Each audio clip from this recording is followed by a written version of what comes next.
The town gathered in the dusty square, their whispers sharp as thorns. In the center, Lily sat in her wheelchair, her hands clenched in her lap. She had been a schoolteacher before the accident, but now she was being paraded like cattle. Beside her stood Cole Maddox, a man so broad-shouldered he seemed to block the sun, his shadow swallowing her completely. His cold gaze met hers without a flicker of warmth. The judge's voice carried over the murmurs as vows were read. Lily barely heard the words. Her mind was trapped on the warning she had overheard. He's not marrying you for love. When the ring slid onto her finger, her stomach twisted. Cole's hand was rough, his grip too firm, as though claiming ownership rather than making a promise. As soon as the papers were signed, he wheeled her toward a waiting wagon. "Hold on," he said flatly, though his tone carried no kindness. Ride to his ranch was silent except for the clatter of wheels. Lily watched the horizon stretch endlessly, realizing how far from help she truly was. When they arrived, the house loomed large and isolated. Cole carried her inside without asking, his strength unsettling, his silence heavier than chains. He set her in a chair by the fireplace and stood over her. "We're clear about one thing. You're here to keep house and mind your own," he said. "Don't go poking where you don't belong." She met his eyes, refusing to shrink back. "And what do you get out of this?" she asked. His lips curved in a humorless smile. "Let's just say you're useful in ways you don't know yet." The following days blurred into a rhythm of tension. He left before dawn, returning late, his clothes smelling of smoke and something metallic. At night, she heard him moving around the barn, the creak of floorboards, the muffled thud of crates being shifted. Whatever he was hiding, he didn't want her near it. Her curiosity grew, but her fear grew faster. One evening she asked, "What's in the barn?" His eyes hardened. "Don't." The single word carried enough weight to still her tongue. For now. A week later, during a rare trip into town for supplies, Lily overheard two men at the general store whispering about Cole, running something out of the hills. Dangerous work. Bodies found by the river. That night, she confronted him. "What do you really do?" she demanded. He leaned close, his shadow swallowing her. "You wouldn't sleep if you knew," he said, his voice like gravel. Her hands gripped the arms of her chair. "Then I'll lose sleep," his jaw tightened. "Fine, but if you get in the way, Lily, you'll regret it." The next morning, she awoke to the sound of hoofbeats. From the window, she saw him riding toward the hills with two strangers, each carrying heavy saddlebags. When he returned at dusk, his shirt was torn, and there was a smear of blood, not his, on his sleeve. He didn't speak a word, only poured himself a drink and sat in silence. Lily's mind churned. She was trapped, but knowledge might be her only weapon. That night, when he finally fell asleep, she wheeled herself to the barn. Inside, the shadows were thick. She found crates stacked high, some marked with symbols she didn't recognize. She pried one open. Gold coins spilled into her lap. The barn door creaked behind her. Cole stepped in, his face unreadable in the dim light. "You don't listen." "Do you?" he said quietly. She froze, the coins cold in her hands. "Why marry me?" she asked. He stepped closer, eyes glinting. "Because a wife makes a man look respectable, and respectable men don't get searched." Her breath caught. She was his shield, nothing more. But in that moment, she also saw something in his expression, a flicker of conflict. Maybe he wasn't proud of what he'd become. Still, his next words were ice. "Stay out of my way, Lily, or the next time you go to town, you won't come back." The days that followed were colder, not because of the weather, but because of the silence between them. Cole spoke less, watched her more. Lily pretended to be subdued, but inside she was planning. She began noting his routines, when he left, when he returned, and how long he stayed in the hills. Every detail mattered. At night, she practiced moving quietly in her wheelchair, memorizing the floorboards that didn't creak. One evening, when Cole had left for the barn, she slipped into his study. Papers littered the desk, but one caught her eye. A hand-drawn map with X's scattered along a winding river. She traced the lines with her finger, realizing the X's marked drop points. Whoever Cole was working with, the river was their lifeline. She hid the map beneath her blanket. If she could get it to the sheriff in town, maybe she could end this. But the next morning, Cole announced they'd be riding to a neighboring ranch. "You'll come with me," he said, his tone leaving no room for refusal. During the ride, she kept her eyes on the land, committing every landmark to memory. If she had to escape, she'd know the way. At the other ranch, Cole's business was brisk and quiet, but Lily noticed the men there eyed her with suspicion, as if they knew she was an outsider. Back at the house, she made her move. While Cole washed up for supper, she wheeled to the barn again, tucking the map into a flour sack.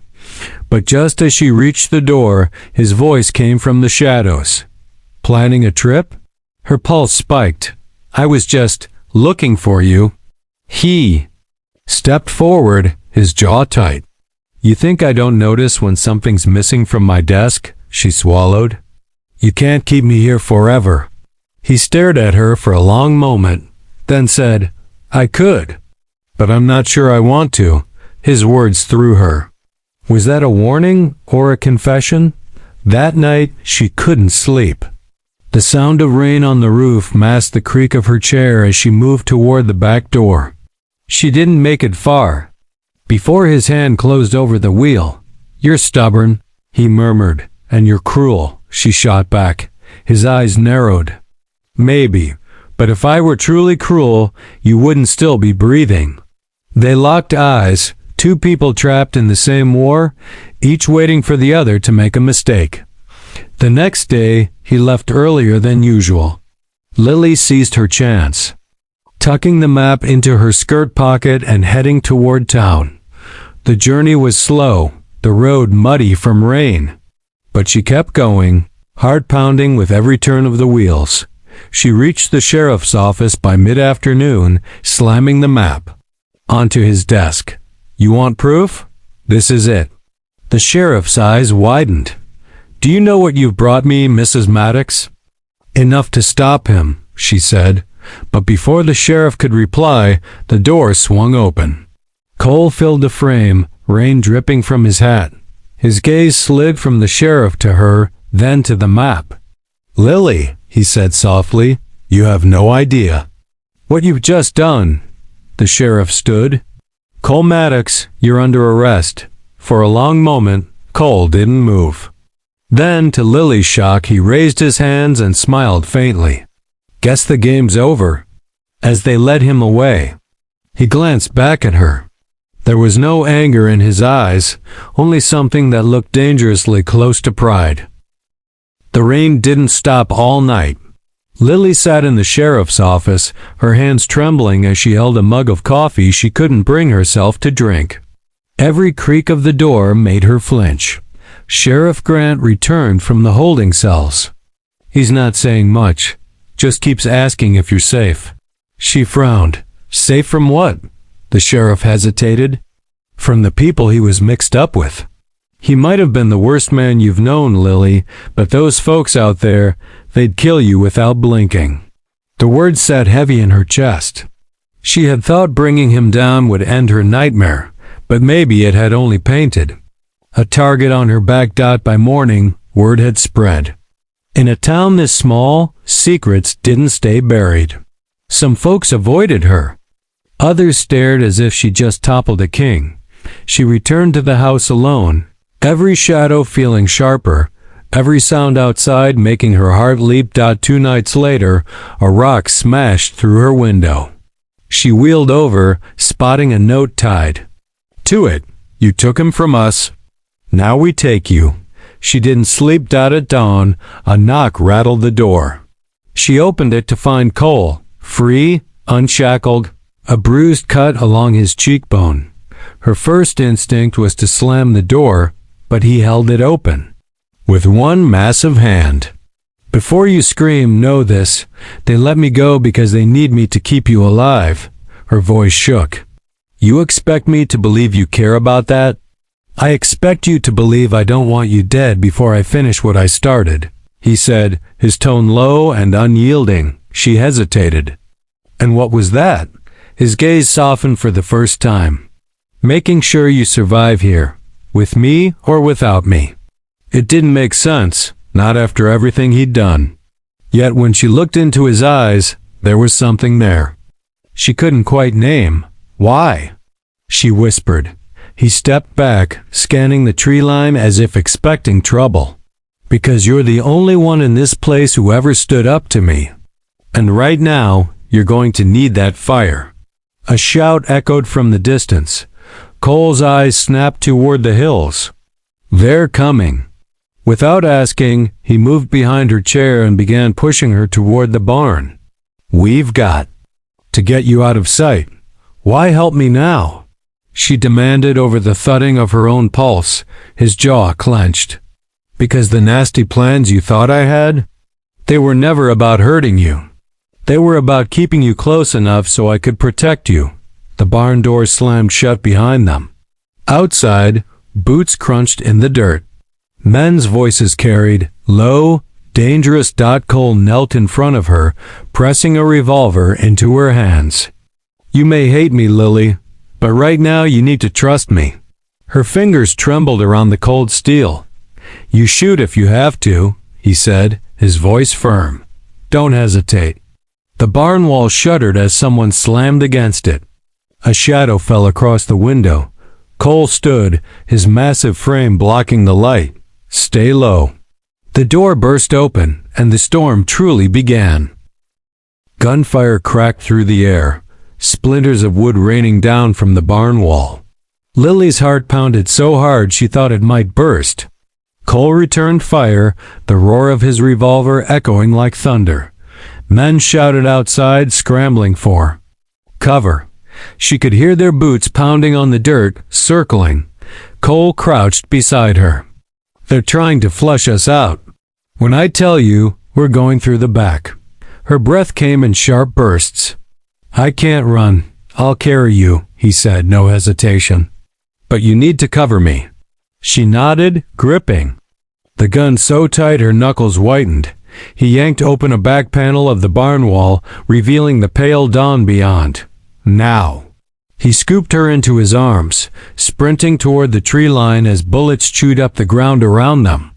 Lily fired twice over his shoulder, the shots wild but enough to make their attackers duck. They dove into the thick pines, branches whipping at them. Cole didn't stop until the gunfire faded behind them. He set her down against a mossy log. Scanning the forest, "We bought ourselves a few minutes." Her chest heaved. You could have left me." His eyes locked on hers, fierce and unflinching. "I told you. I'm not letting them take you." From the distance, the sound of a hunting horn cut through the air. Cole swore under his breath. "They're calling in more men." She shivered. "We can't keep running forever." His gaze shifted toward a rocky ridge ahead. "We won't. There's an old trapper's cabin up there. Solid walls. Only one way in." The climb was brutal. Even carrying her, Cole moved with relentless determination, every muscle straining. By the time they reached the cabin, the sun was breaking over the horizon. He kicked the door open, laid her inside, and immediately began barring the entrance. Lily looked around. The place was bare, dust motes drifting in the beams of light. "This doesn't feel like safety." "It's better than an open field," he replied, checking his ammunition. "And it gives us a fighting chance." Voices drifted up the ridge, closer now. Cole leaned down, his face inches from hers. "If we make it out of this, you need to know the truth. I married you because they told me to. But somewhere along the way, I started wanting you here for my own reasons." Her throat tightened. And what are those? His answer was cut off by the crash of the door being struck from outside. The cabin shook. Cole shoved her chair into the far corner, placing himself between her and the entry. "Stay behind me." The door burst open, figures spilling in, but Cole moved like a storm, every strike precise, every shot deafening dot when the last man hit the floor. The silence that followed was almost unbearable. Cole stood in the wreckage, chest heaving, smoke curling from his revolver. Slowly, he turned to her. "They won't come again," he said quietly. "Not after today." Lily stared at him, the fear still ebbing from her bones. "So what happens now?" He holstered his weapon. "Now we start over, if you'll let me." For a long moment, she said nothing. Then, with a trembling voice, she whispered, "We'll see." Cole's lips curved in the faintest, most tired smile she'd ever seen. Outside, the morning sun spilled across the mountains, and for the first time, Lily felt like she might survive here after all.